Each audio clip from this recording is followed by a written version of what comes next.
Hello my dear friends, this is Anshuman Dixit. आज हम बात करने जा रहे हैं यूनियन बजट 2023 के बारे में। बजट किसी भी देश का बहुत अहम स्टेटमेंट होता है, बहुत महत्वपूर्ण दस्तावेज होता है। कॉन्स्टिट्यूशन में बजट वर्ड का इस्तेमाल नहीं किया गया है, वहाँ पे इसको फाइनेंशियल स्टेटमेंट बोला जाता है। हम लोग आम बोलचाल की भाषा में इसको बजट बोलते हैं।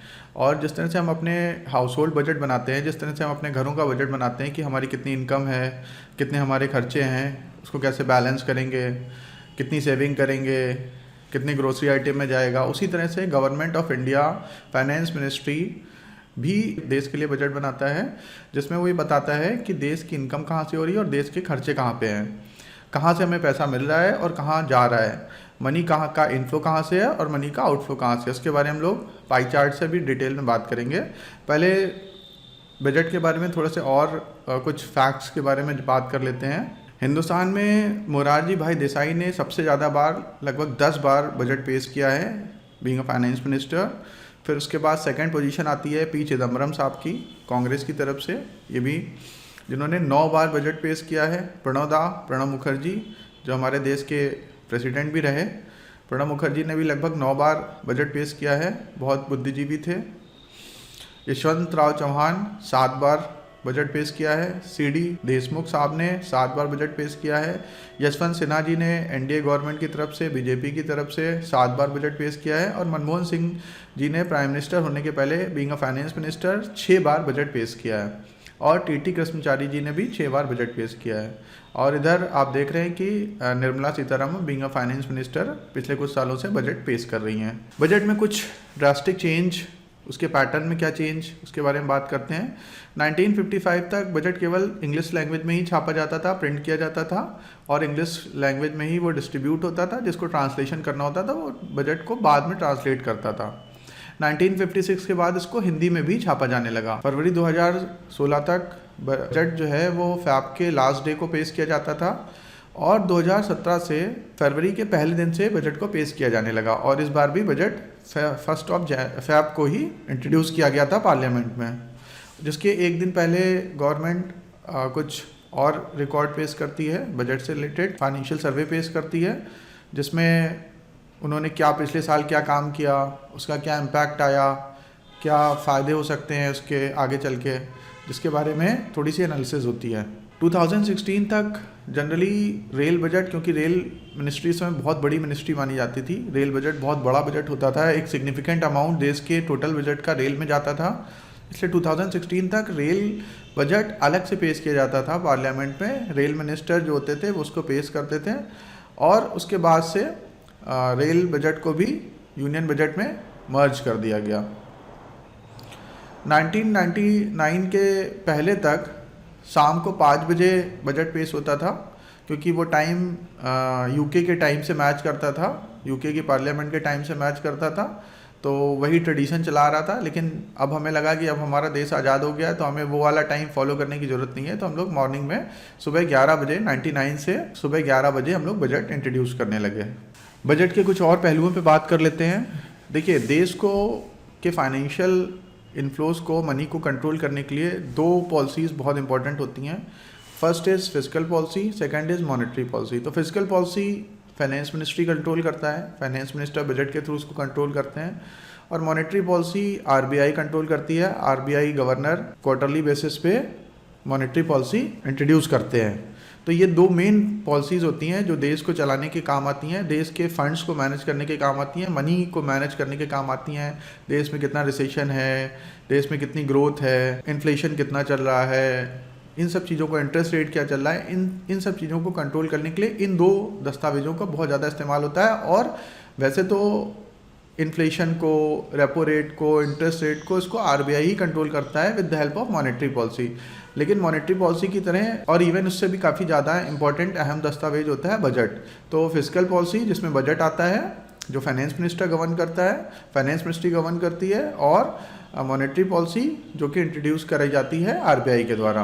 तो ये 2 मेन पॉलिसीज़ होती हैं जिससे देश को चलाया जाता है। तो हम लोग फिजिकल पॉलिसी के बजट वाले सेक्शन के बारे में बात कर रहे हैं। की फीचर्स ऑफ बजट 2023-24 के बारे में बात करते हैं गवर्नमेंट के दस्तावेज के हिसाब से। सबसे पहले फाइनेंस मिनिस्टर का जो मेन फोकस था वो था विज़न फॉर अमृत काल। देश इस समय अमृत महोत्सव मना रहा है, आज़ादी के 75 ईयर्स पूरे हो रहे हैं और 100 ईयर की तरफ हम लोग नेक्स्ट 25 साल का विज़न डॉक्यूमेंट सरकार ने इंट्रोड्यूस किया है। अगले 25 साल में देश के लिए सरकार के बहुत सारे प्लान हैं और हम चाहते हैं नेक्स्ट 25 ईयर्स में देश जो है हिंदुस्तान दुनिया की सबसे बड़ी अर्थव्यवस्था बनने की तरफ और अग्रसर हो आगे की तरफ। फाइनेंस मिनिस्टर ने बताया कि हम ऑलरेडी देश की 5th लार्जेस्ट इकॉनमी हैं इस समय, पीपीपी के टर्म्स में 3rd हैं, बट अभी इनको बहुत ज़्यादा कंसीडर नहीं करते हैं। तो नॉमिनल जीडीपी के टर्म्स में we are the 5th largest economy और शायद अगले 10 सालों में हम लोग वर्ल्ड की 3rd लार्जेस्ट इकॉनमी हो जाएंगे, जर्मनी और जापान को पीछे छोड़ते हुए।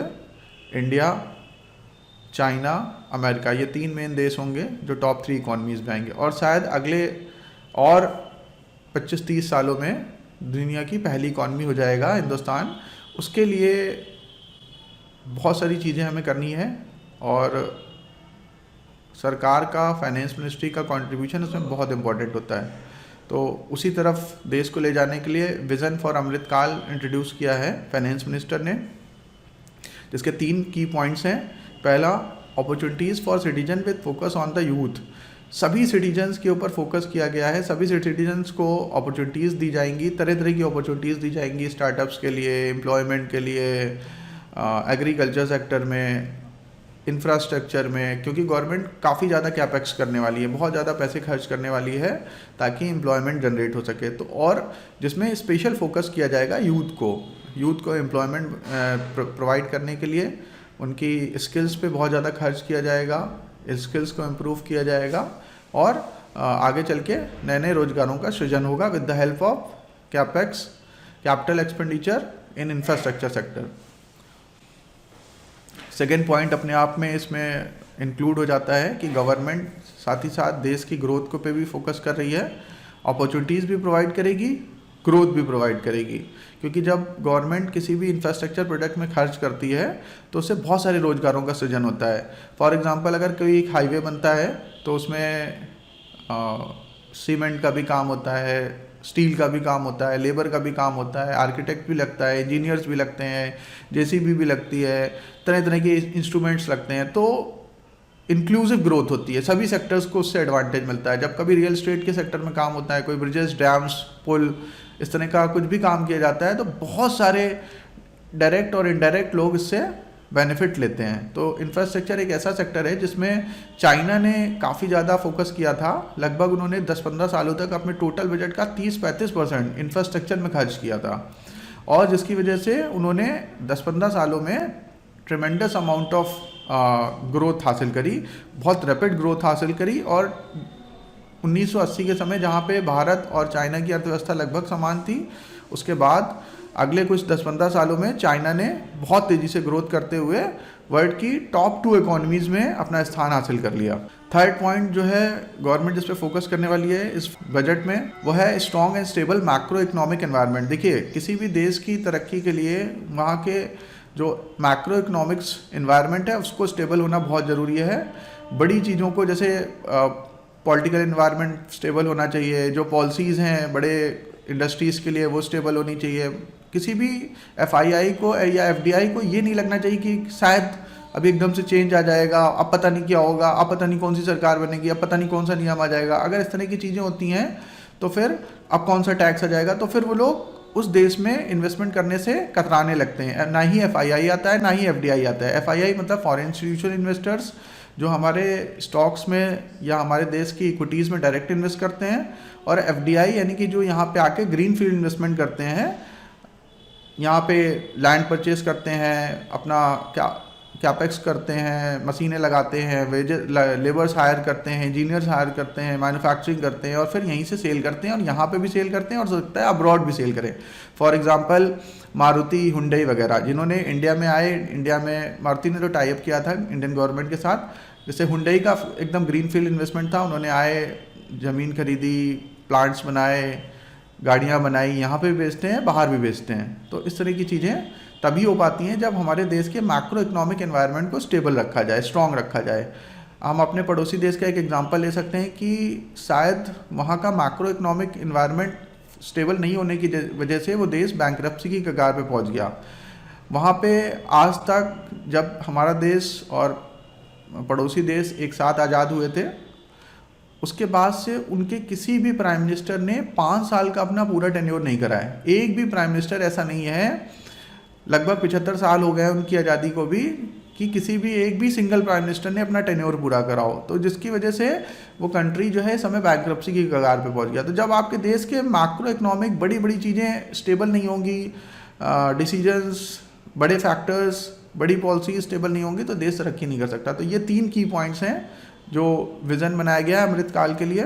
फिर मेन फोकस है गवर्नमेंट का सप्तऋषि 7 प्रायोरिटीज़, 7 प्राथमिकताएं गवर्नमेंट ने अपने लिए रखी हैं।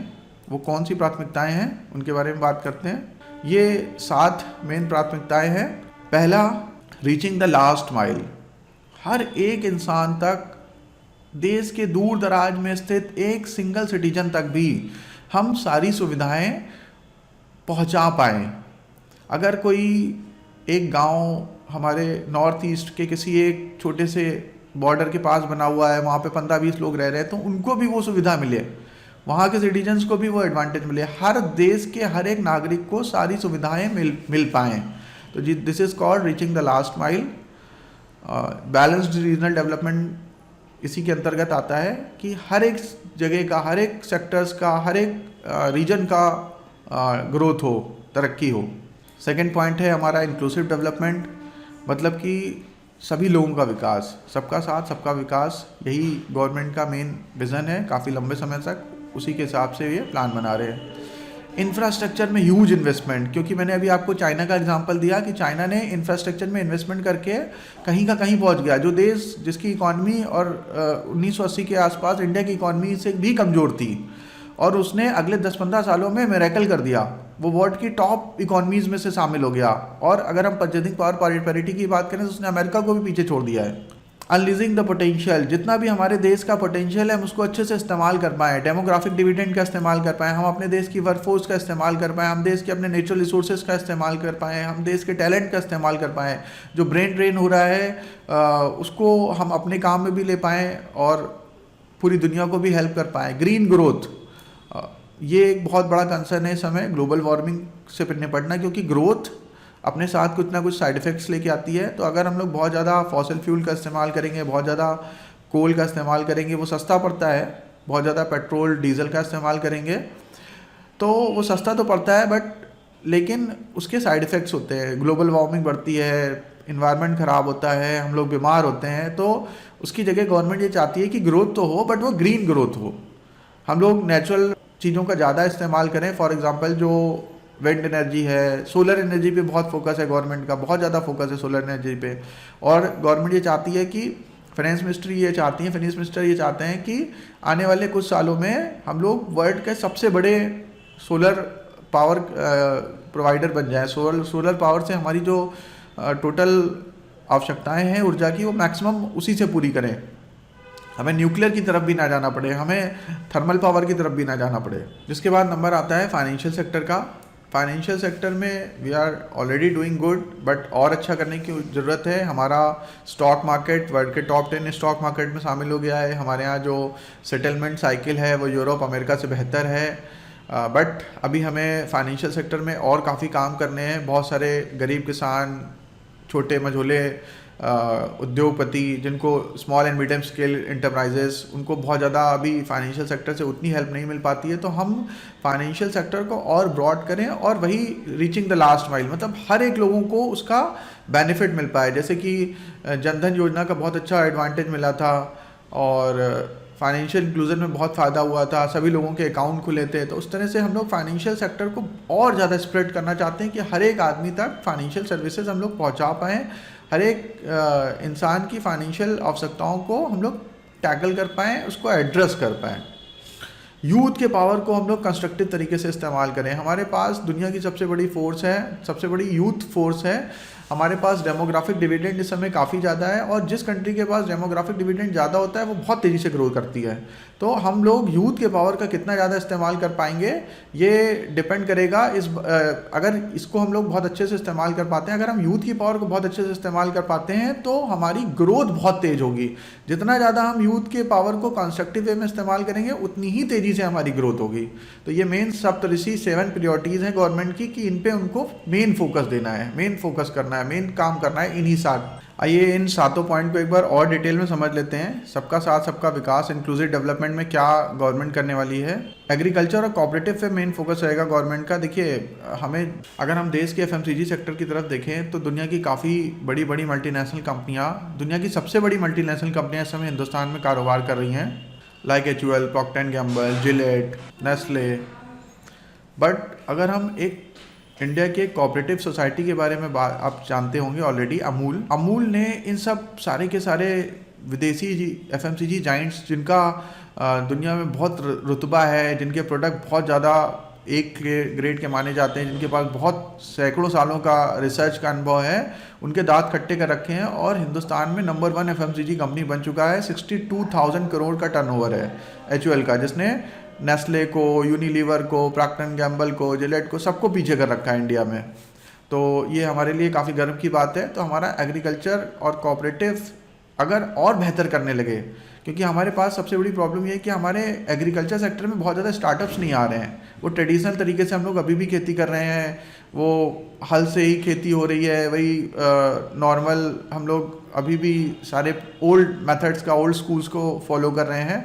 अमेरिका, यूरोप में बहुत मॉडर्नाइज तरीके से एग्रीकल्चर में काम होता है, जिसकी वजह से उनकी पर हेक्टेयर यील्ड बहुत ज़्यादा है, बट हम लोगों को उसमें बहुत ज़्यादा भी वर्कआउट करने की ज़रूरत है। तो इंक्लूसिव डेवलपमेंट में इन्हीं सब चीज़ों पे फोकस किया जाएगा। एग्रीकल्चर को और कैसे बढ़ा सकते हैं, एग्रीकल्चर एक्सेलरेटेड फंड सेटअप करना है।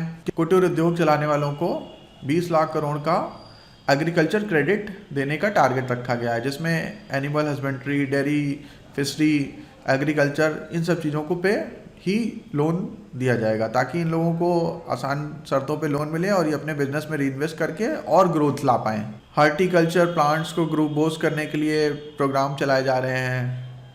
Building digital public infrastructure, government का, मोदी गवर्नमेंट का, फाइनेंस मिनिस्ट्री का, फाइनेंस मिनिस्टर का डिजिटल चीज़ों पे बहुत ज़्यादा फोकस है। आपने देखा होगा कि पहले जो फाइनेंस मिनिस्टर होते थे वो एक बजट ब्रीफ केस में लेके आते थे, जैसे कि UK, यूरोप में होता है, फिर जिसमें कागज़ होते थे, वो कागज़ों को प्रिंट किया जाता था जिससे इन्वायरमेंट को नुकसान पहुंचता है। तो गवर्नमेंट ने न सिर्फ देश में डिजिटाइजेशन किया है, डिजिटल ट्रांजैक्शंस को बढ़ाया है, UPI को बढ़ाया है, साथ ही साथ फाइनेंस मिनिस्टर ने खुद भी टैबलेट का इस्तेमाल करना शुरू कर दिया। उनके एज के देखते हिसाब से, मतलब हम ये मानते हैं कि जो हमारे यहाँ के बड़े लोग होते हैं, सीनियर सिटीजन्स होते हैं, उतने टेक सेवी नहीं होते, लेकिन फाइनेंस मिनिस्टर ने अपने आप को उसके लिए यूज टू किया। उन्होंने भी चीज़ें सीखी होंगी, क्योंकि मुझे पता है कि कंप्यूटर चलाना, टैबलेट चलाना, नई टेक्नोलॉजी को इस्तेमाल करना, ये थोड़े से जो मैच्योर लोग हैं या जो सीनियर सिटीजन्स हैं उनके लिए बहुत टफ चैलेंजिंग टास्क है। बच्चों के लिए तो बहुत आसान है, क्योंकि वो इसी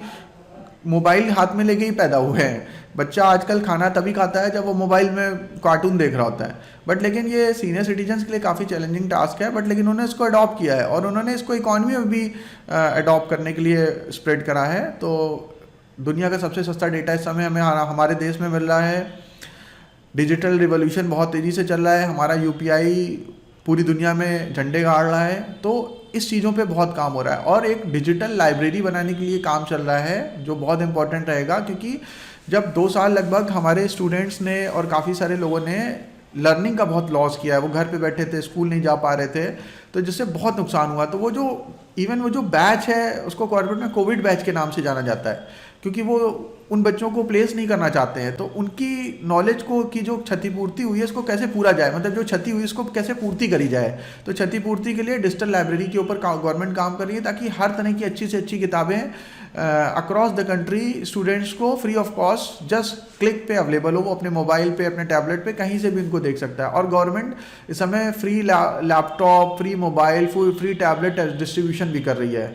ताकि बच्चों को पढ़ने के लिए आसानी हो। और डेटा तो ऑलरेडी इतना सस्ता मिल रहा है, पूरी दुनिया में सबसे सस्ता डेटा इंडिया में मिल रहा है। तो इस समय हमारे देश के युवा के लिए ये एक बहुत बड़ा एडवांटेज है जो कि पूरी दुनिया में कहीं नहीं है, कि हमारे पास गवर्नमेंट, स्टेट गवर्नमेंट्स भी लैपटॉप भी दे रही है, टैबलेट दे रही है, मोबाइल फ़ोन दे रही है। अगर नहीं भी दे रही तो बहुत अफोर्डेबल हो गए हैं अब तो, 4 to 5,000 में भी स्मार्टफोन मिल रहा है ठीक ठाक, जिससे आप पढ़ाई कर सकते हैं। और डेटा भी काफ़ी सस्ता है, और गवर्नमेंट एडिशनल इंफ्रास्ट्रक्चर देने की कोशिश कर रही है स्टूडेंट्स को, ताकि वो अपनी लर्निंग को और इन्हेंस कर सकें, ताकि हम अपने यूथ को और ज़्यादा प्रोडक्टिव बना पाएँ और हम उनको ज़्यादा से ज़्यादा एम्प्लॉयमेंट दे पाएँ। गवर्नमेंट की एक बहुत अच्छी योजना है making India global hub for millets, जिसको फाइनेंस मिनिस्ट्री ने या फाइनेंस मिनिस्टर ने श्री अन्न का नाम दिया है। श्री अन्ना यानी कि ज्वार, बाजरा, रागी, अलसी, ये सब सारी के सारे जो ग्रेन्स हैं, या जो ये सब सारे के सारे जो मोटे अनाज हैं, ये हमारे देश में प्रचुर मात्रा में पाए जाते हैं। और इनको उगाना गेहूं के उगाने से भी सस्ता पड़ता है। मतलब पहले, आज से लगभग 100 साल 50 साल पहले एक स्थिति ये थी देश में कि गेहूं कम मिलता था और चना, ज्वार, बाजरा, ये सब सारी चीज़ें ज़्यादा होती थी, उनको ये कम पानी में भी उगाए जा सकते हैं। गेहूं और राइस की फार्मिंग करने के लिए बहुत ज़्यादा पानी की ज़रूरत होती है, तो ये ग्लोबल वार्मिंग के लिए और एनवायरनमेंट के लिए भी उतनी ज़्यादा फ्रेंडली नहीं। और श्री अन्ना ज़्यादा पौष्टिक होते हैं और ये इको फ्रेंडली भी है, और इनको उगाने में भी बहुत कम एफर्ट लगता है और पानी भी बहुत कम लगता है। तो अगर इंडिया ज्वार, बाजरा, कूटू, रागी, इन सब चीज़ों का ग्लोबल हब बन जाएगा तो देश के फार्मर्स को बहुत एडवांटेज मिलेगा। हम लोग इन चीज़ों को अक्रॉस द ग्लोब एक्सपोर्ट कर पाएंगे, क्योंकि ये इंडिया में ही प्रचुर मात्रा में मिलते हैं और इंडिया में ही इनके बेनिफिट्स भी पता है लोगों को, कि इन अनाजों का कितने पौष्टिक हैं, इन सब सारी चीज़ों को खाने से हमें क्या फ़ायदा हो सकता है, जिनके बारे में हमारे देश के आयुर्वेद में और हमारे देश के साहित्य में बहुत कुछ बताया गया है। और साथ ही साथ हम इसको बहुत आसानी से उगा भी सकते हैं, तो इनको बेच क्यों नहीं सकते हैं। तो गवर्नमेंट चाहती है कि आप इनको एक्सपोर्ट करिए, जिससे हमारे देश के फार्मर्स को भी बहुत ज़्यादा पैसा मिले और वो भी ग्लोबल स्टैंडर्ड पे आ पाए, हमारा पर कैपिटा इनकम बढ़ पाए, हमारी नेशनल इनकम बढ़ पाए।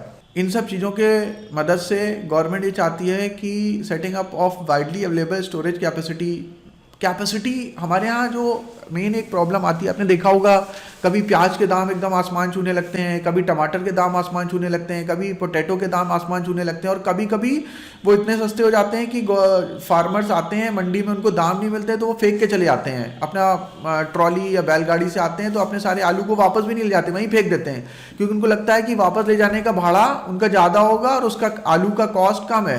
तो ये सब हो पाता है क्योंकि हमारे पास अप्रोप्रिएट स्टोरिंग कैपेसिटी नहीं है, हमारे पास वेयर हाउसेज नहीं है, हमारे पास कोल्ड स्टोरेज नहीं है, हमारे पास सप्लाई चेन मैनेजमेंट नहीं है। तो अगर हम सप्लाई चेन मैनेजमेंट के ऊपर, कोल्ड स्टोरेज के ऊपर, स्टोरेज कैपेसिटी को इन्हेंस कर पाएँ और उनको अच्छे से प्रिजर्व करके रख पाएँ, तो जब उनकी डिमांड हो तब फार्मर्स उनको अगर मार्केट में रिलीज़ करें तो उससे फार्मर्स का भी फ़ायदा होगा, और जो मिडिल मैन, जो बिचौलिए लोग जो ब्लैक मार्केटिंग करते हैं, जिससे फार्मर्स को भी नुकसान होता है और कंज्यूमर्स को भी नुकसान होता है, खाली मिडिल मैन को फ़ायदा होता है। तो हम उन सब चीज़ों को रोक पाएंगे और देश का एक इंक्लूसिव डेवलपमेंट हो पाएगा। तो आने वाले समय में मिलेट्स के ऊपर गवर्नमेंट काफ़ी फोकस करेगी और एग्रीकल्चर के ऊपर काफ़ी फोकस कर रही है।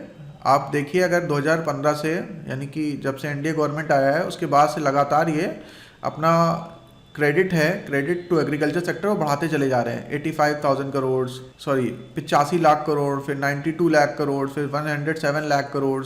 तो इस ग्राफ से हम ये समझ सकते हैं कि फाइनेंशियल 15 से लेके फाइनेंशियल ईयर 22 तक लगातार क्रेडिट सेक्टर को लोन ज़्यादा से ज़्यादा दिया गया है, उनको मैक्सिमम पैसा मुहैया कराया गया है, सो दैट कि वो इसमें अपने बिजनेस में, अपने एग्रीकल्चर में, डेयरी फार्मिंग में इन्वेस्ट करें और उससे उनको एडवांटेज मिले। और इस बार इसको फिर से बहुत ज़्यादा जंप दिया गया है, 158 से 186, और सारे के सारे जो डेटा हैं वो लाख करोड़ में है। तो काफ़ी ज़्यादा गवर्नमेंट इन सेक्टर को फोकस कर रही है। आप साथ ही साथ देख पाएंगे कि ये जो इन्वेस्टमेंट किया गया है, ये जो क्रेडिट डिस्ट्रीब्यूट किया गया है, इसका बहुत ज़्यादा एडवांटेज मिला है हमारे फूड ग्रेन प्रोडक्शन में।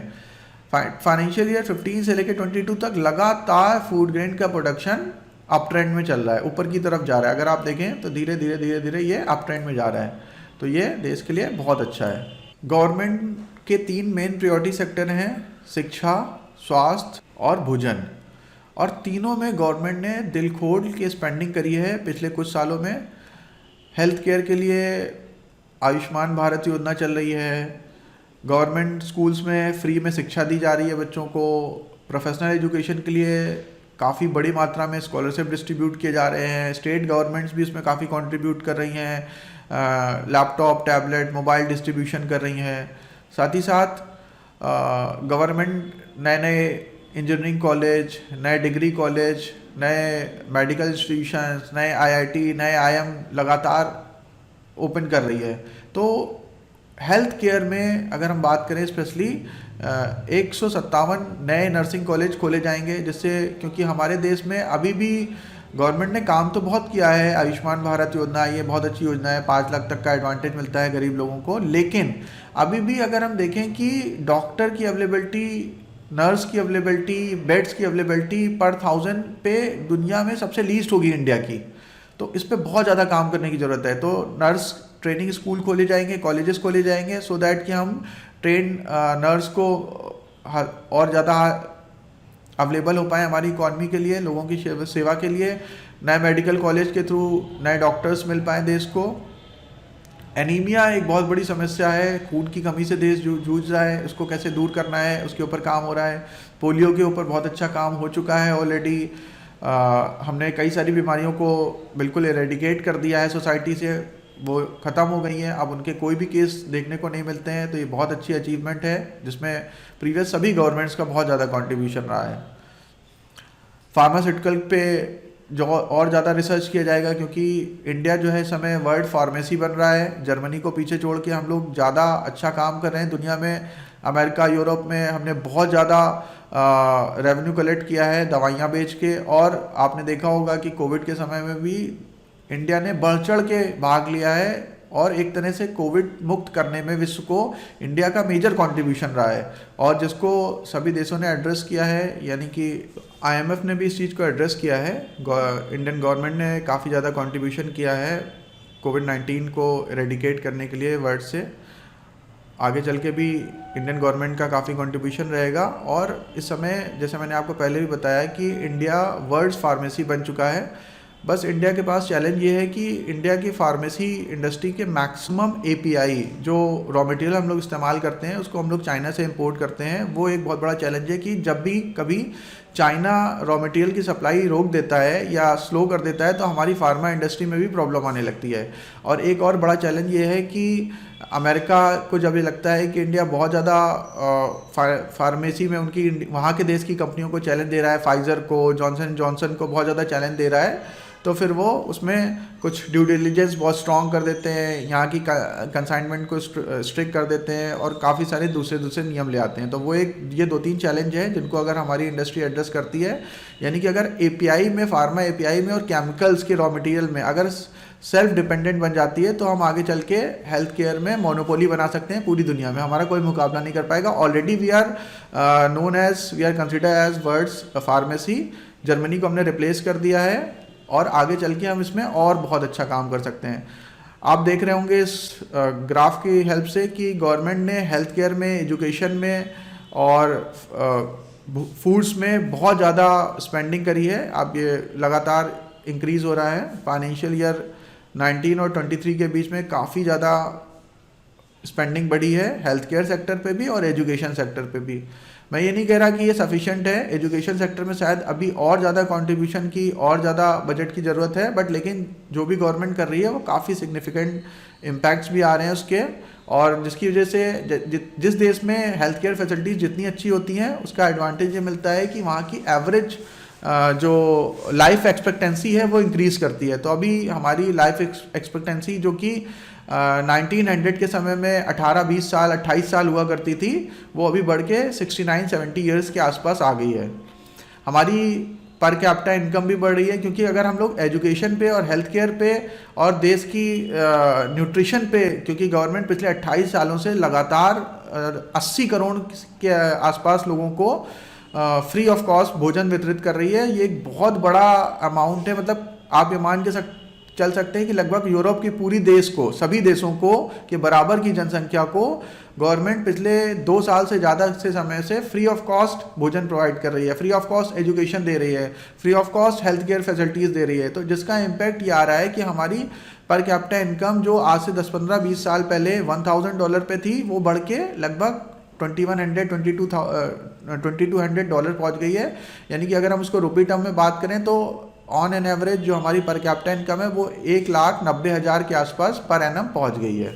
गवर्नमेंट ने एजुकेशन और स्किल्स को बढ़ाने के लिए कुछ और इनिशिएटिव लिए हैं। जैसा कि हमें पता है कि present economy knowledge oriented economy है, स्किल ओरिएंटेड इकॉनमीज़ है। इस समय स्टार्टअप्स में, बड़ी कंपनियों में हमें इस यूथ को तभी मौका मिलता है जब उनके अंदर स्किल्स होती है। तो स्किल्स ट्रेनिंग के लिए बहुत ज़्यादा काम कर रही है।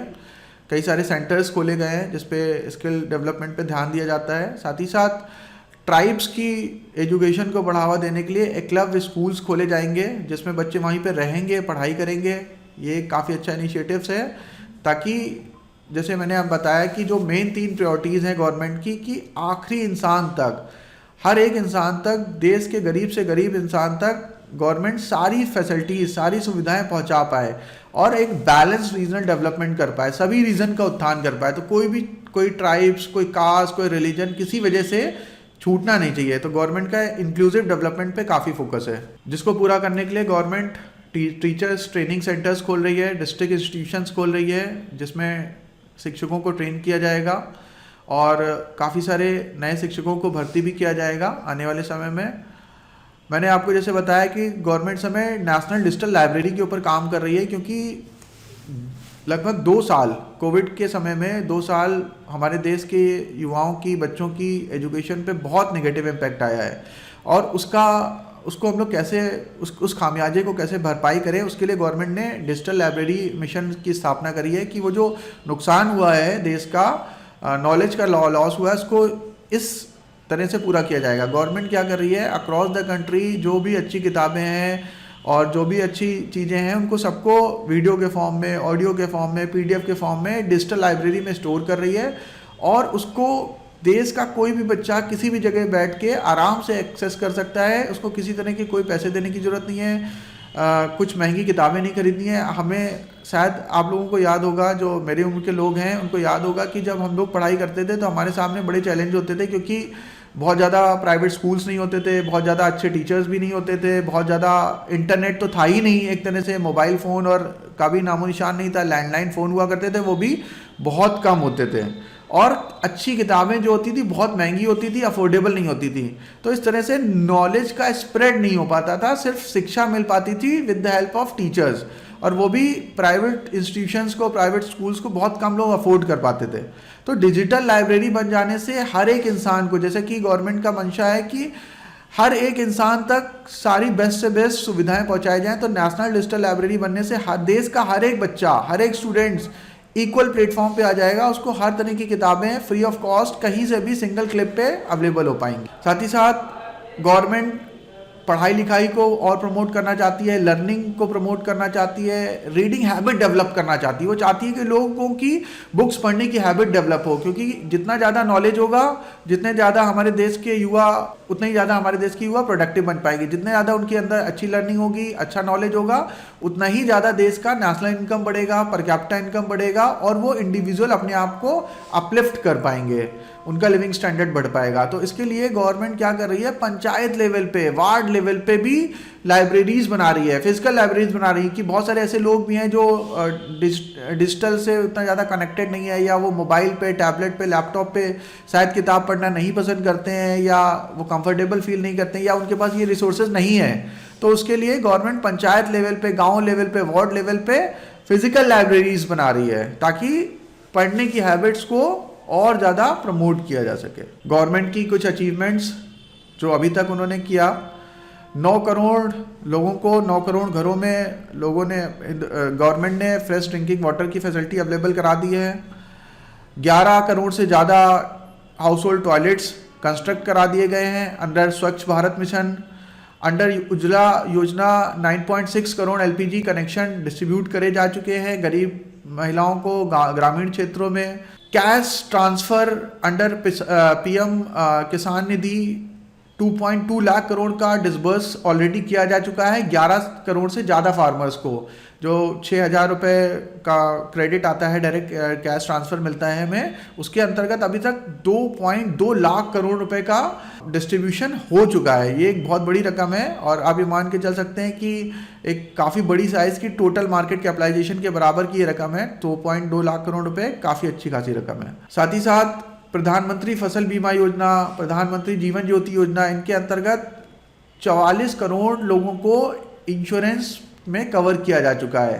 इसमें अभी भी काफ़ी ज़्यादा काम करने की गुंजाइश है, क्योंकि इंडिया में मैंने जो पिछली रिसर्च पढ़ी है उसमें ये पता चलता है कि हर साल हिंदुस्तान में ही और पूरी दुनिया में भी कई लाख कई करोड़ लोग गरीबी रेखा के नीचे इसलिए चले जाते हैं क्योंकि उनके पास अप्रोप्रिएट रिस्क कवर या इंश्योरेंस कवर नहीं होता है। तो अगर गवर्नमेंट हेल्थ केयर इंश्योरेंस को और ज़्यादा स्प्रेड करे या फिर कुछ इस तरह की स्कीम ले आए, जैसे उनके मोबाइल बिल के साथ 50 रुपये हर साल काट लिए जाएंगे, मोबाइल बिल के साथ 50 रुपीज़ हर मंथ उनके काट लिए जाएंगे और उसकी जगह उनको 5 लाख रुपए का हेल्थ इंश्योरेंस प्रोवाइड कर देगी गवर्नमेंट। तो इस तरह की अगर कोई स्कीम लेके आएगी तो इससे देश को बहुत फ़ायदा मिलेगा। और जो मिडिल क्लास और ज़्यादा गरीबी में चला जा रहा है और हम लोग देख रहे हैं कि अमीर और गरीब के बीच में जो खाई चौड़ी होती जा रही है, उसका मेन रीज़न ये है कि मेडिकल एक्सपेंसेस बहुत ज़्यादा बढ़ गए हैं। 20-25% सालाना का इंक्रीमेंट हो रहा है इसमें, और जिसकी वजह से गरीब लोगों के लिए और मिडिल क्लास और लोअर मिडिल क्लास लोगों के लिए जो एक बेहतर हेल्थ केयर सर्विसेज है वो अफोर्डेबल रही नहीं है। सिर्फ अमीर लोगों के लिए ही बढ़िया हॉस्पिटल्स या बढ़िया जो हेल्थ केयर फैसिलिटीज़ है वही अफोर्डेबल है। तो गवर्नमेंट अगर इस तरह की कोई स्कीम लेके आती है जिसमें लगभग सभी लोगों का, देश के सभी नागरिकों का बीमा कर दिया जाएगा और उसकी जगह उनसे 50 रुपये, 100 रुपये, 200 रुपये महीने चार्ज किए जाएंगे जो कि मैंडेटरी होंगे, तो मेरे ख्याल से इससे देश का बहुत ज़्यादा फायदा होगा। और गवर्नमेंट इसमें सब्सिडी भी दे सकती है और गवर्नमेंट आधा कंट्रीब्यूट अपने पास से करे और आधा वो सिटीजन से ले सकती है। अगर हम फाइनेंस मिनिस्ट्री और गवर्नमेंट की और अचीवमेंट के बारे में बात करें तो अब तक जनधन योजना के अंतर्गत 47.8 करोड़ लोगों को नए बैंक अकाउंट खोले जा चुके हैं, जो फाइनेंशियल इंक्लूजन को बढ़ावा दे रहा है। और जो गवर्नमेंट का विज़न है कि हर एक आदमी तक, हर एक व्यक्ति तक फाइनेंशियल सुविधाएं पहुंचाई जाएं, उसके लिए जनधन योजना ने बहुत अच्छा रोल प्ले किया है अभी तक देश की इकॉनमी में। 220 करोड़ कोविड वैक्सीनेशन को ऑलरेडी 102 करोड़ लोगों तक लगाया जा चुका है और साथ ही साथ दुनिया के बहुत सारे देशों में भी इंडिया ने अपनी कोविड वैक्सीन्स को डिस्ट्रीब्यूट किया है, भेजा है। फाइनेंस मिनिस्टर ने कुछ और ग्राफ के थ्रू देश की और इकनॉमी को की और बेहतर तस्वीर पेश करने की कोशिश करी है इस बजट में। इस ग्राफ से हमें ये पता चल रहा है कि ग्रोथ जो है वो रिमेन रिजिलियंट है। बीच में कोविड की वजह से इसमें डीप करेक्शन आया था, उसके बाद इसमें काफ़ी अच्छी रिकवरी आ चुकी है। उसके बाद हम लोग अगर अनएम्प्लॉयमेंट का देखें, रेट जो कि बहुत ज़्यादा बढ़ गया था वो वापस काफ़ी कूल डाउन किया है और इस समय एम्प्लॉयमेंट अगर रेट है, हम लोग नया डेटा देखेंगे तो एम्प्लॉयमेंट तेज़ी से बढ़ रहा है और अनएम्प्लॉयमेंट की प्रॉब्लम सॉल्व हो रही है। लेकिन स्टिल अगर हम लोग देश की आज़ादी से अभी तक कंपेयर करें तो इस समय देश जो अनएम्प्लॉयमेंट रेट है वो काफ़ी हाई है। तो अभी गवर्नमेंट को इसमें बहुत कुछ करना बाकी है। Again reaching the last mile, इस फिलॉसफी को पूरा करने के लिए प्रधानमंत्री PVTG डेवलपमेंट मिशन के अंतर्गत बहुत सारे एकलव्य मिशन और इस तरह के स्कूल्स बनाए जा रहे हैं, नए टीचर्स हायर करे जा रहे हैं जो ट्राइब्स को और गरीब लोगों को भी मेन स्ट्रीम से जोड़ पाएँ, उनको ट्रेनिंग दे पाएँ, उनको शिक्षा दे पाएँ, उनको स्किल दे पाएँ, उनको भोजन दे पाएँ, उनको बेहतर स्वास्थ्य सुविधाएं दे पाएँ, उनको बेहतर इरिगेशन फैसिलिटीज़ प्रोवाइड कर पाएँ, उनको फ्रेश ड्रिंकिंग वाटर प्रोवाइड कर पाएँ। तो गवर्नमेंट मैक्रो और माइक्रो दोनों लेवल पे बहुत अच्छे से काम कर रही है। Reaching the last mile philosophy को पूरा करने के लिए गवर्नमेंट ने 740 Eklavya model residential schools announce किए हैं, जिसमें ज़्यादा से ज़्यादा टीचर्स को, स्टाफ को भर्ती किया जाएगा और ट्राइब्स को और इस तरह के लोगों को जिनको अभी उस लेवल की शिक्षा व्यवस्था नहीं मिल पाई है या उस लेवल का एजुकेशन नहीं मिल पाया है, उनको भी मेन स्ट्रीम में शामिल करा जाएगा with the help of Eklavya model residential schools. साथ ही साथ भारत श्री योजना के अंतर्गत जो इंडिया के एंशिएंट वेद है, पुराण है, उपनिषद हैं और काफ़ी सारा नॉलेज है हमारे एंशिएंट उपनिषदों में, प्राचीन ग्रंथों में, उनको डिजिटाइज किया जाएगा और डिजिटाइज करने के बाद उसको डिजिटल लाइब्रेरी में और बाकी सारी दुनिया को अवेलेबल कराया जाएगा, सो दैट कि वो भी बेनिफिट ले सकें कि हमारे देश के ग्रंथों में, पुराण में, उपनिषद में क्या क्या चीज़ें हैं। और बहुत सारी ऐसी चीज़ें हैं जो कि अभी भी हम लोगों ने एक्सप्लोर नहीं करी हैं और अभी भी उनका आम बोलचाल की भाषा में ट्रांसलेशन नहीं किया गया है। वो बहुत ज़्यादा क्लिष्ट संस्कृत में लिखी हुई है या किसी और भाषा में लिखी हुई हैं जिनको अभी भी हम लोग डिकोड नहीं कर पाए, तो उसके ऊपर काफ़ी ज़्यादा काम किया जाएगा। अगेन, एम्प्लॉयमेंट जनरेट करने के लिए सबसे बेहतर तरीका इंफ्रास्ट्रक्चर डेवलपमेंट। जैसे मैंने अभी आपको बताया था कि चाइना और इंडिया की इकॉनमी 1980 के समय लगभग एक ही जैसी थी, और अगले 10-15 साल में चाइना ने अपना कैपिटल इन्वेस्टमेंट या कैपेक्स जो है इंफ्रास्ट्रक्चर के क्षेत्र में टोटल जीडीपी का 30-35% का खर्च करना शुरू कर दिया।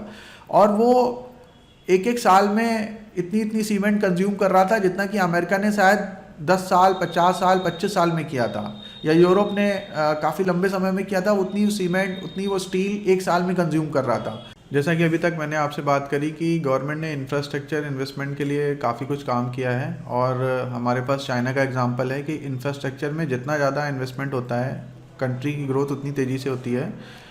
इसलिए इस बजट में गवर्नमेंट ने कैपिटल इन्वेस्टमेंट 33% से इंक्रीज़ करके 10 लाख करोड़ पे पहुंचा दिया है। जितना ज़्यादा गवर्नमेंट इंफ्रास्ट्रक्चर पे इन्वेस्ट करेगी उतना ही ज़्यादा नया रोज़गार सृजन होगा, ग्रोथ बढ़ेगी, साथ ही साथ नया एम्प्लॉयमेंट जनरेट होगा। क्योंकि इंफ्रास्ट्रक्चर पे जब भी पैसा खर्च होता है तो उससे रिलेटेड सारे सेक्टर्स पे ग्रोथ आती है। इंफ्रास्ट्रक्चर को बूस्ट करने के लिए गवर्नमेंट ने एक और मास्टर स्ट्रोक चला है कि स्टेट गवर्नमेंट को 50 साल के लिए इंटरेस्ट फ्री लोन दिया जाएगा, सो दैट कि वो खुद भी अपनी तरफ से इन्वेस्टमेंट स्टार्ट करें इंफ्रास्ट्रक्चर पे, और 50 साल तक उनको कोई भी किसी प्रकार का लोन पे इंटरेस्ट देने की ज़रूरत नहीं होगी। तो इससे स्टेट गवर्नमेंट की तरफ से भी काफ़ी पुश मिलेगा इंफ्रास्ट्रक्चर को। Highest ever capital outflow of 2.4 lakh crore for railways. जैसे कि मैंने बताया था कि अब रेल बजट यूनियन बजट के साथ ही पेश होता है, और उसमें ह्यूज इन्वेस्टमेंट किया गया है। 2.4 लाख करोड़ रुपीज़ का कैपिटल आउटले डिसाइड किया गया है रेलवेज़ के लिए, और जिससे रेलवे का ओवरऑल इंफ्रास्ट्रक्चर, ओवरऑल चीज़ें बहुत बेहतर होंगी। 100 इंफ्रास्ट्रक्चर प्रोजेक्ट को गवर्नमेंट ने आइडेंटिफाई किया है for end to end connectivity for ports, coal, steel, fertiliser sectors. तो ये इन सेक्टर्स को बूस्ट करने के लिए 100 इंफ्रास्ट्रक्चर प्रोजेक्ट को आइडेंटिफाई किया गया है। अर्बन इंफ्रास्ट्रक्चर डेवलपमेंट फंड बनाया है गवर्नमेंट ने अर्बन डेवलपमेंट के लिए, अर्बन इंफ्रास्ट्रक्चर डेवलपमेंट के लिए, उसके ऊपर काम करने का मंशा है गवर्नमेंट का। Unleashing the potential trust based governance, विश्वास के आधार पर चलने वाला गवर्नेंस क्या करेगी अनलीज करने के लिए पोटेंशियल का। आर्टिफिशियल इंटेलिजेंस का हेल्प ले रही है government. 3 specialised artificial intelligence centres बनाए गए हैं। एआई बेस्ड सोल्यूशन प्रोवाइड करेगी एग्रीकल्चर को, हेल्थ केयर को। नेशनल डाटा गवर्नेंस पॉलिसी को इंट्रोड्यूस किया गया है, जिसकी हेल्प से गवर्नमेंट स्टार्टअप्स को हेल्प प्रोवाइड करेगी। विवाद से विश्वास, ये मेजर्स लिए गए हैं जिसका एक्सपेक्टेड आउटकम होगा कि जो एमएसएमईज जिनको कोविड की वजह से प्रॉब्लम हुई है उनको और रिलीफ मिल सके। विवाद से विश्वास पॉलिसी के अंतर्गत एमएसएमईज को ज़्यादा सुविधाएं प्रोवाइड की जाएंगी, उनके साथ ज़्यादा क्लासेस नहीं किए जाएंगे, उनको ज़्यादा सपोर्ट किया जाएगा। विवाद से विश्वास पॉइंट 2 के अंतर्गत easier and standardised settlement schemes बनाई जाएंगी। जो उनके टैक्स बाकी हैं या कुछ इस तरह की चीज़ें हैं तो उसको और आसान किया जाएगा, उनको आसानी से उनको काम करने दिया जाएगा, उनको मैक्सिमम सपोर्ट दिया जाएगा ताकि गवर्नमेंट फास्टर सेटलमेंट कर पाए जो भी कोई डिस्प्यूट चल रहे हैं। Phase 3 of e courts to be launch, जिससे जुडिशरी और ज़्यादा इफेक्टिव होगी। ई कोर्ट्स बनाए जाएंगे तेज़ी से, जितने भी डिसीजन आएंगे, जितना ज़्यादा तेज़ी से डिसीजन आएंगे उतना ही सोसाइटी के लिए अच्छा रहेगा। डिजी लॉकर को इंट्रोड्यूस किया जा रहा है। सारे बिजनेसमैन और बाकी सारे लोग अपने सारी डॉक्यूमेंट्स को ऑनलाइन स्टोर करके रख पाएंगे, जब भी कभी उनको ज़रूरत होगी वो एक जगह दिखा पाएंगे। सारा प्रोसेस बहुत ज़्यादा स्मूथ हो जाएगा, ऑनलाइन हो जाएगा। 5G सर्विस को बढ़ाने के लिए 100 नई लैब्स इंट्रोड्यूस करी गई हैं।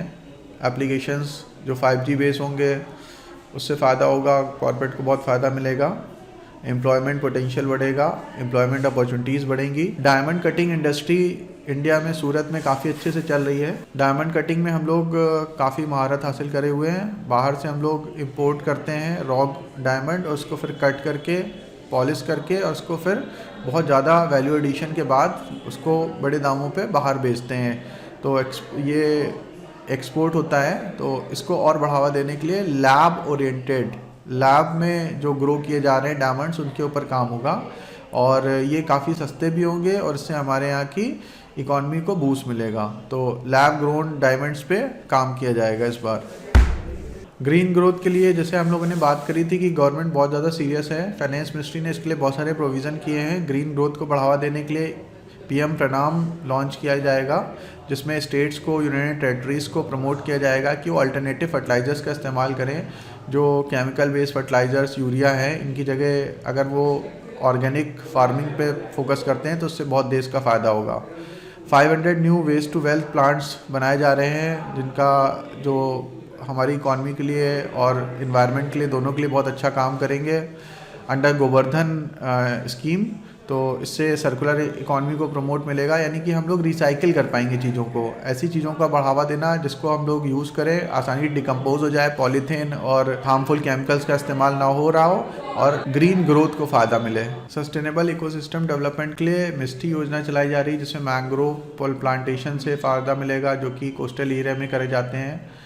और अमृत धरोहर इम्प्लीमेंट किया जाएगा ताकि वेटलैंड का ऑप्टिमम यूज़ कर पाएँ हम लोग, क्योंकि वो जो दलदली भूमि होती है उसका बहुत ज़्यादा इस्तेमाल नहीं हो पाता है। तो उसको कैसे हम लोग और यूज़ कर सकते हैं, क्योंकि जो सुंदरवन के डेल्टा हैं उधर मैंग्रोव भी बहुत होते हैं और उधर की ज़मीन भी वेस्ट पड़ी रहती है। तो उसको हम लोग कैसे ज़्यादा से ज़्यादा इस्तेमाल कर सकते हैं प्लांटेशन के लिए या किसी और काम के लिए, उसके ऊपर काम किया जाएगा। और बहुत सारे इनिशिएटिव लिए गए हैं ग्रीन ग्रोथ से रिलेटेड, जैसे 1000 bio input resource centres government बनाएगी, बैटरी एनर्जी स्टोरेज सिस्टम को प्रमोट करेगी, कोस्टल शिपिंग फैसिलिटीज़ को प्रमोट करेगी जिससे कि ट्रांसपोर्टेशन में एनर्जी का लॉस कम हो पाए। और जितने भी ओल्ड पोल्यूटिंग व्हीकल्स हैं उनको हटा के, स्क्रैप करके उसकी जगह न्यू एफिशिएंट्स व्हीकल्स को लेके आया जाएगा। अमृत पीढ़ी, यूथ पावर, हर जगह अमृत वर्ड का इस्तेमाल किया गया है, सब कुछ अमृत में कर दिया गया है। अमृत महोत्सव, अमृत पीढ़ी, अमृत काल। तो अमृत पीढ़ी के अंतर्गत यूथ को पावर करने के लिए, एम्पावर करने के लिए और उनको एफिशिएंट बनाने के लिए PMKVY 4 विल लॉन्च किया जाएगा, जिसमें coding, artificial intelligence, robotic, 3D printing, इन सब को प्रमोट किया जाएगा। टूरिज्म सेक्टर को बूस्ट करने के लिए at least 50 destination to be selected through challenge mode to be develop as a complete package for domestic and foreign tourism. Prime minister ये चाहते हैं कि पहले देश के लोग अपने देश को घूमें। मतलब जनरली हम लोग की ये होती है कि हम लोग बाहर जाना पसंद करते हैं, सिंगापुर, आसपास के देश, ताइवान, इंडोनेशिया, ठीक है, फिर यूरोप, अमेरिका, तो सभी जाना चाहते हैं। तो गवर्नमेंट ये चाहती है कि आप पहले अपने देश को अच्छे से घूमें और अपने देश को आप लोग भी घूमें और बाहर के लोग भी वहाँ पे आएँ, ताकि टूरिज़्म को हेल्प मिले। क्योंकि यूरोप के बहुत सारे देशों की और स्विट्ज़रलैंड वगैरह के तो कुछ ऐसे देश हैं जिनकी इकॉनमी ही इसी पे चल रही है। तो ऑस्ट्रेलिया, स्विट्ज़रलैंड, यूरोप, अमेरिका, इनको बहुत ज़्यादा एडवांटेज मिलता है टूरिज़्म से। तो हमें इसके ऊपर बहुत काम करने की ज़रूरत है। इसके अलावा यूनिटी मॉल्स पे भी फोकस किया गया है। यूनिटी मॉल्स 1 स्टेट 1 प्रोडक्ट पे काम करेगा, तो 1 डिस्ट्रिक्ट 1 प्रोडक्ट पे काम करेगा। ODOP स्कीम है, जिसमें हर एक डिस्ट्रिक्ट की एक यूनिक चीज़ को उस मॉल पे रिप्रेजेंट किया जाएगा ताकि सब लोग उसको खरीद पाएँ, और जिससे आर्टिशियंस को, हैंडक्राफ्ट लोगों को, फार्मर्स को, छोटे लोगों को, छोटे किसानों को बहुत फ़ायदा मिलेगा। तो फॉर एग्ज़ाम्पल जैसे कानपुर में लेदर प्रोडक्ट्स बहुत फेमस हैं, लखनऊ का चिकन का काम बहुत फेमस है, अलीगढ़ के ताले बहुत फेमस हैं। तो इस तरह से 1 डिस्ट्रिक्ट 1 प्रोडक्ट, ये बहुत अच्छी स्कीम है। अगर इसको अच्छे से इम्प्लीमेंट करती है गवर्नमेंट तो इससे देश का बहुत फ़ायदा होगा। फाइनेंशियल सेक्टर को बूस्ट करने के लिए setting up of national financial information register, जिसमें सारा डेटा होगा, कहाँ से लैंडिंग हो रही है, कहाँ से कैसे हम फाइनेंशियल इंक्लूजन को बढ़ा सकते हैं, फाइनेंशियल स्टेबिलिटी को कैसे बढ़ा सकते हैं। Setting up of central data processing centre, जिसमें एक पूरा ओवरऑल सारा का सारा डेटा और KYC लोगों की होगी। हर एक फाइनेंशियल ट्रांजैक्शन की जानकारी होनी चाहिए गवर्नमेंट को, ताकि कोई भी इस तरह के इलीगल ट्रांजैक्शंस ना हो पाएँ और मनी लॉन्ड्रिंग वगैरह ना हो पाए। SMEs के लिए क्रेडिट गारंटी स्कीम्स लेके आ रहे हैं, इसमें उनको 2 लाख करोड़ तक का इन्वेस्टमेंट गवर्नमेंट करेगी, 2 लाख करोड़ तक की फंडिंग करेगी, क्रेडिट दिया जाएगा। महिला सम्मान बचत पत्र, ये बहुत अच्छी स्कीम है, जिसमें 2 लाख रुपए हर महिला हर साल इन्वेस्ट कर सकती है, जिसमें उसको 7.5% का फिक्स इंटरेस्ट प्रोवाइड किया जाएगा। बेनिफिट्स ऑफ सीनियर सिटीजन, बहुत बढ़िया काम किया गवर्नमेंट ने, 15 लाख से बढ़ा के 30 लाख कर दिया। सारे सीनियर सिटीजन को डायरेक्टली बहुत एडवांटेज मिला है। जो 15 लाख रुपए इन्वेस्ट करते थे जिसमें उनको पेंशन मिलती थी, अब वो 30 लाख रुपए इन्वेस्ट कर सकते हैं और 30 लाख पे उनको अच्छे इंटरेस्ट पे पेंशन मिलेगी। तो ये सीनियर सिटीजन्स के लिए बहुत अच्छी स्कीम है। और क्या इंसेंटिव दिए हैं? Initiative to promote business activities in GIFT, IFSC, ये सब अलग अलग इंस्टीट्यूशन के थ्रू और ज़्यादा बिजनेस एक्टिविटीज़ को प्रमोट करना, ट्रेड शोज़ कराना, सिक्योरिटी मार्केट को और एफिशिएंट करना, ट्रेडिंग साइकिल्स को शॉर्ट करना, इस तरह की चीज़ों को गवर्नमेंट इम्प्लीमेंट कर रही है। Indian economy backed by strong macro economic fundamentals, macro और माइक्रो दोनों पे काम कर रही है government. Strong macro economic fundamentals क्या है? फिस्कल डेफिसिट धीरे धीरे कम हो रहा है, बहुत बड़ी रिलीफ है ये, क्योंकि कोविड के समय में हमारा फिस्कल डेफिसिट बहुत ज़्यादा बढ़ गया था, धीरे धीरे कंट्रोल आ रहा है। स्टेट्स को टारगेट दे दिए गए हैं कि उनको अपना फिस्कल डेफिसिट रिड्यूस करना है। गवर्नमेंट ने अपने लिए टारगेट सेट किए हैं, फाइनेंस मिनिस्ट्री ने अपने लिए टारगेट सेट किए हैं कि आने वाले सालों में वो अपने फिस्कल डेफिसिट को नीचे लेके आएंगे, और ये फाइनेंशियल ईयर 21 से लगातार नीचे आ भी रहा है। GST कलेक्शन धीरे धीरे ऊपर की तरफ जा रहा है, GST कलेक्शन स्टेबल हो गया है, तेज़ी से बढ़ रहा है, ये भी बहुत एडवांटेज है, यानी कि इन्फ्लो बढ़ रहा है, फिस्कल डेफिसिट कम हो रहा है। बहुत स्ट्रॉन्ग इंडिकेटर्स हैं फंडामेंटल्स के लिए, इकॉनमी के लिए। कैपिटल एक्सपेंडिचर बढ़ रहा है जिससे एम्प्लॉयमेंट बढ़ेगा। एसेट क्वालिटी बैंक की बढ़िया हो रही है, उनके NPA कम हो रहे हैं, ये बहुत बढ़िया ट्रेंड है। धीरे धीरे उनके NPA कूल डाउन कर रहे हैं, कम हो रहे हैं, जहाँ पे एक समय में 8% के NPA थे, अभी 5% पे आ गए हैं। और कैपिटल एक्सपेंडिचर से तो फ़ायदा होगा ही रोजगार को। फॉरेन एक्सचेंज रिजर्व भी स्टेबल है, बीच में काफ़ी सारे उतार चढ़ाव आए, यूरोप अमेरिका में रिसेशन आया, अमेरिका का जो डॉलर है वो बहुत शूट अप कर गया, उसके बावजूद ओवरऑल हमारा फॉरेक्स रिजर्व जो है वो ठीक ठाक मेंटेन है, नेट एवरेज चल रहा है। और अगर इसमें कोई बढ़त आती है तो वो बहुत अच्छा रहेगा। होलसेल प्राइस इंडेक्स वगैरह कूल डाउन कर रहे हैं, जो रिटेल महंगाई है वो भी कंट्रोल में आ रही है। होलसेल और जो इन्फ्लेशन है अगर वो कंट्रोल में रहती है तो वो बहुत अच्छा है। और RBI का एक लिमिट होता है 4 ± 2%, तो उस रेंज में महंगाई आ गई है, जिससे अब हमें आगे चल के इंटरेस्ट रेट कट की भी उम्मीद है, तो जिससे ग्रोथ को और बूस्ट मिलेगा। आगे फाइनेंस मिनिस्टर ने टैक्स प्रपोजल्स के बारे में भी बहुत सारी चीज़ें बताई हैं। इनडायरेक्ट टैक्सेस को सिंप्लीफाई किया गया है ताकि रेवेन्यू कलेक्शन आसान हो सके, रेवेन्यू फिल करने वाले को सुविधा हो सके और इस पूरे प्रोसेस को आसान बनाया जा सके। इनडायरेक्ट टैक्स के टैक्सेशंस को अगर आसान बनाया जाएगा तो उससे फ़ायदा होगा, आपका एक्सपोर्ट्स बढ़ेगा, लोग बिजनेस करना शुरू करेंगे, ईज़ ऑफ डूइंग बिजनेस में इससे बहुत ज़्यादा फ़ायदा होगा। और NDA गवर्नमेंट ने already ease of doing business में काफ़ी कुछ काम किया है। एक समय में हमारी रैंकिंग नियर अबाउट 200 के आसपास थी, जो कि अभी घट के 60-70 के बीच में आ गई है, तो इसमें अच्छा इम्प्रूवमेंट है।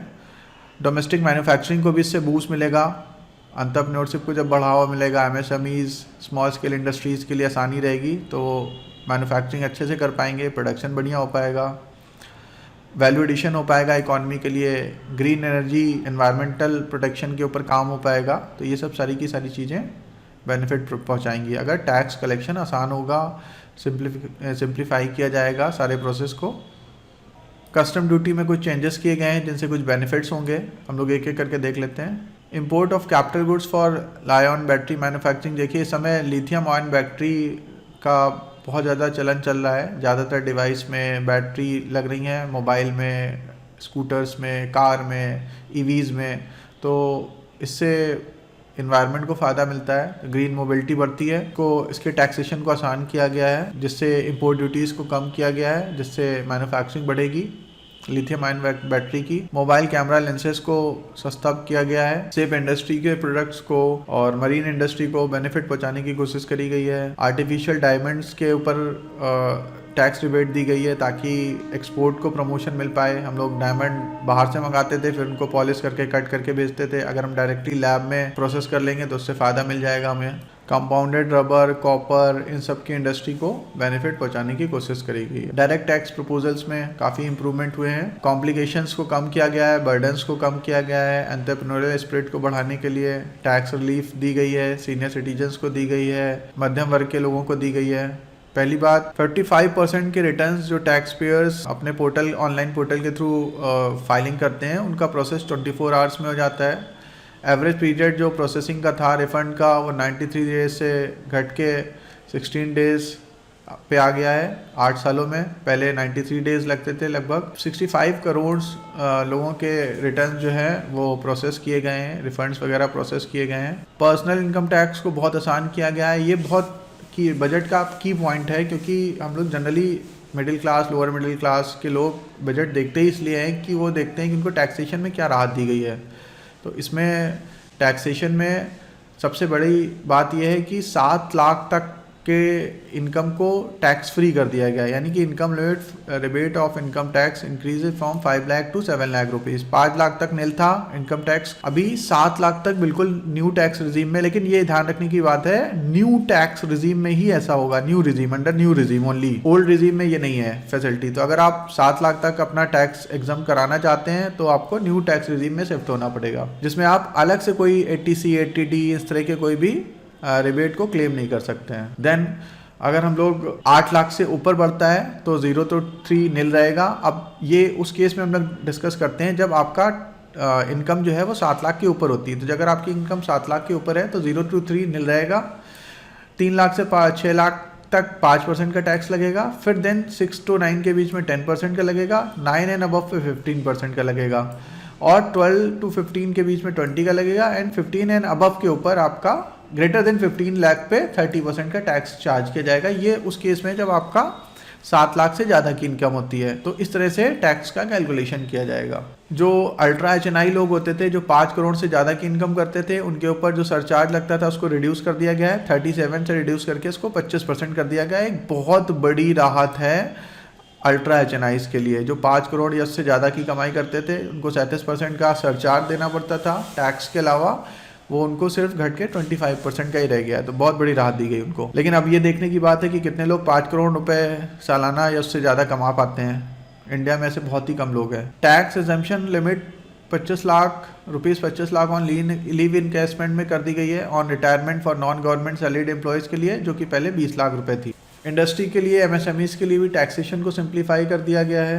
MSMEs के लिए, कॉर्पोरेट्स के लिए भी टैक्स रिबेट्स को बढ़ाया गया है, सिंप्लीफाई किया गया है, बेनिफिट्स को बढ़ाया गया है। स्टार्टअप्स को भी एडवांटेज दिए गए हैं, उनका जो टैक्स हॉलीडे था उसको बढ़ाया गया है।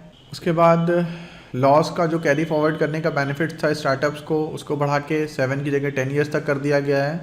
अब ये टैक्स का सबसे इम्पोर्टेंट पोर्शन है कि जो कि मेन बजट कहलाता है कि कहाँ से रुपया आ रहा है देश के पास, सरकार के पास, और कहाँ जा रहा है। तो सबसे पहले रुपी कम्स फ्रॉम, कहाँ से हमें पेमेंट मिलती है।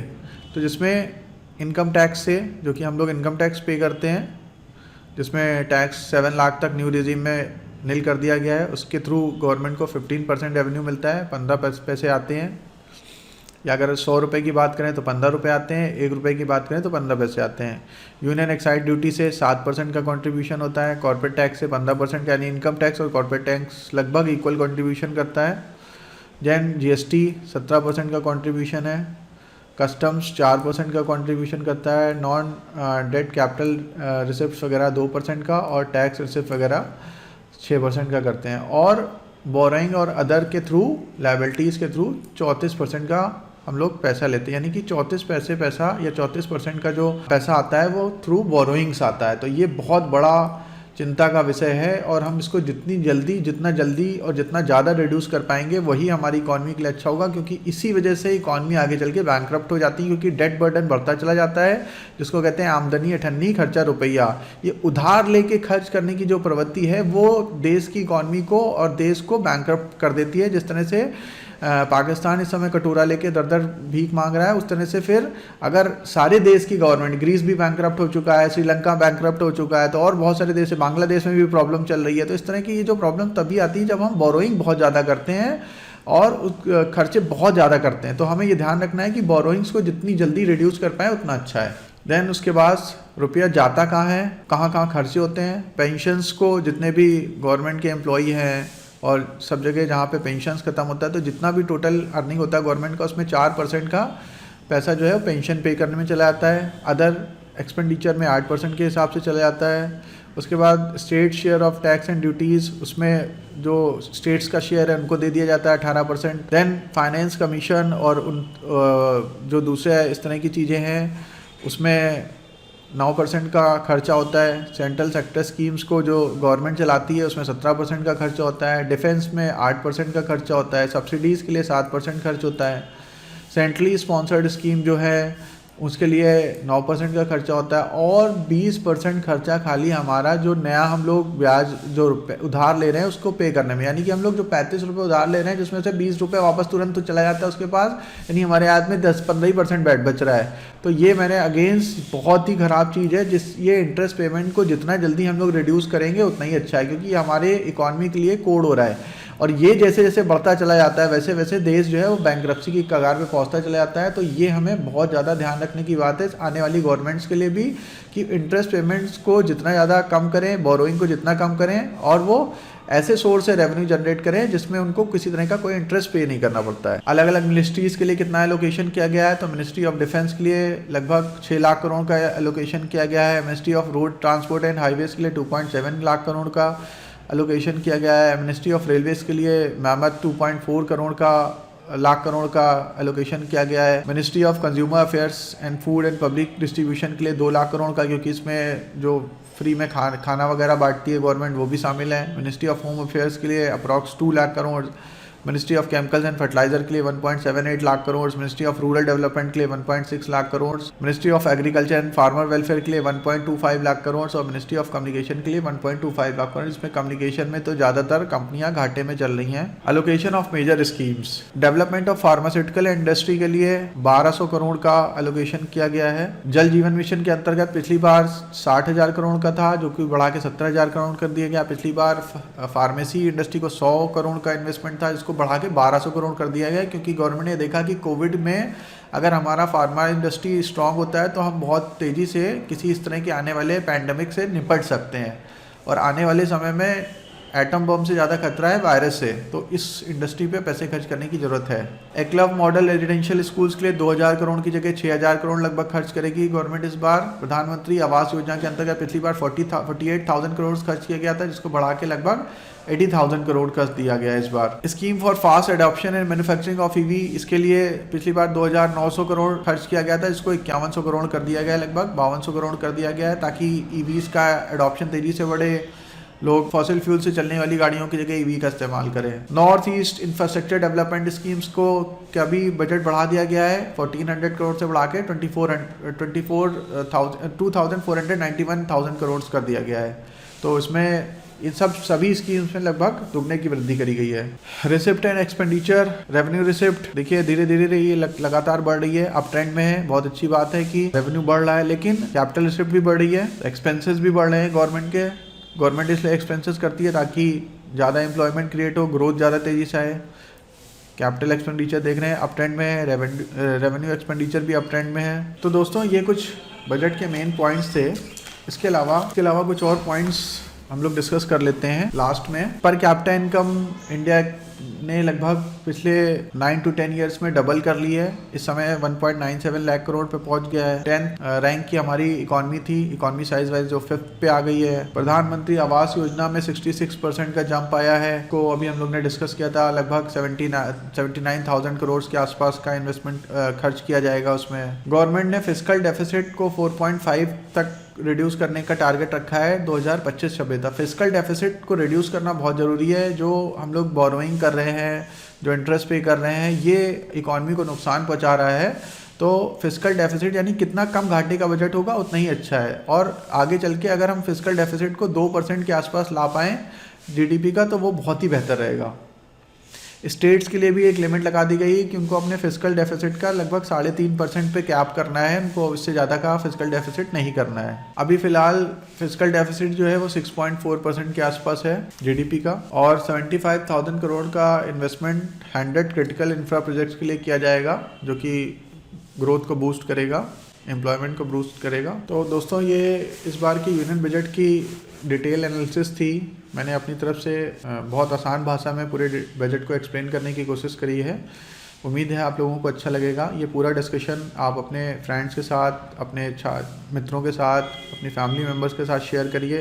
इंडियन इकॉनमी के बाद थोड़ी अवेयरनेस बढ़ाइए। और दोस्तों अगर आपको मेरा जो कंट्रीब्यूशन है वो इफ़ेक्टिव लग रहा हो तो प्लीज़ वीडियो को लाइक करके और चैनल को सब्सक्राइब करके मेरा मोटिवेशन बढ़ाएं। Thank you very much.